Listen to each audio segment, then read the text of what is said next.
যার যায় যার ইমান যায় তার প্রকাশ্য দিবালোকে কয়েক সেকেন্ডের ব্যবধানে একটি বাইক নিয়ে উধাও হয়ে গেছেন দুই চক্র।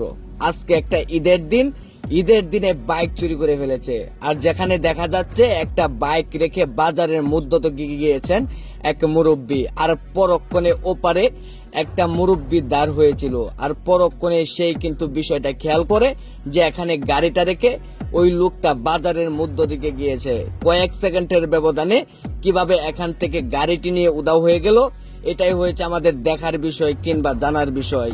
এমন এক কৌশল খাটিয়েছে, ওদের প্লেনে ওরা সাকসেস। দেখুন, একজনকে ফোন করে এখানে নিয়ে আসছে, আর পরক্ষণে উনি চলে আসে। ওদের প্লেনে ওরা সাকসেস। ধৈর্য সহকারে পুরো সিসি ক্যামেরা ফুটেজটা দেখুন, তাহলে বুঝতে পারবেন কিভাবে কৌশল খাটিয়ে লক্ষ টাকার গাড়ি নিয়ে উধাও হয়ে গেছে। যে সব ঘটনা দেখা যেত শহরের অলিগলিতে, এখন সেই সব ঘটনা আমাদের গ্রামগঞ্জেও চলে এসেছে। সতর্কতা অবলম্বন করুন, না হলে আপনার বাইকটিও এভাবে চুরি হয়ে যেতে পারে। এমন এক ব্রেন খাটিয়েছে, ওদের প্লেনে ওরা সাকসেস। কিভাবে তারা এখানে সেলফি তুলছে, দোকান থেকে বিস্কুট কিনে খাচ্ছে, বোঝাচ্ছে ওদের বাইক এইটা। আসলে এভাবেই কিন্তু চুরি হয়ে যায় লক্ষ টাকার গাড়ি। তাই সতর্কতা অবলম্বন করতে হবে। কিভাবে তারা তাদের প্লেনে সাকসেস, একটু ভালোভাবে লক্ষ্য করে দেখুন। ধৈর্য সহকারে পুরো সিসি ক্যামেরা ফুটেজটা দেখুন, তাহলে বুঝতে পারবেন কিভাবে ওদের প্লেনে ওরা সাকসেস।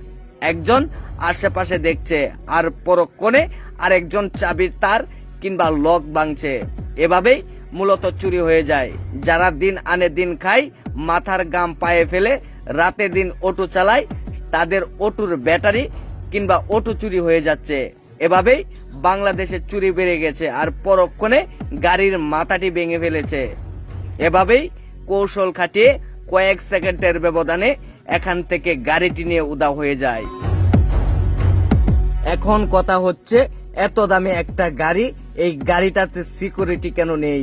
আসলে মূল ঘটনাটা হচ্ছে, এই গাড়িতে জিপিএস ট্র্যাকার লাগানো। যত দূরই যাক গাড়িটা কিন্তু ধরা পড়ে যাবে। আর সেই দুই চক্র আপনার গাড়িটিও নিরাপদে রাখার জন্য অবশ্যই আপনার গাড়িতেও জিপিএস ট্র্যাকার লাগিয়ে দিন। মূলত এভাবেই ঘটনাটা ঘটিয়ে ফেলে কিছু চক্র। আর অবশ্যই ভিডিওটা শেয়ার করে সবাইকে দেখার সুযোগ করে দিন। এই ভিডিওটি শুধুমাত্র আপনাদেরকে বোঝানোর জন্যই কিন্তু তৈরি করা হয়েছে। কেউ সিরিয়াসলি নেবেন না। অবশ্যই ভিডিওটি শেয়ার করে সবাইকে দেখার সুযোগ করে দিন। সবাই ভালো থাকুন, সুস্থ থাকুন। আল্লাহ হাফেজ।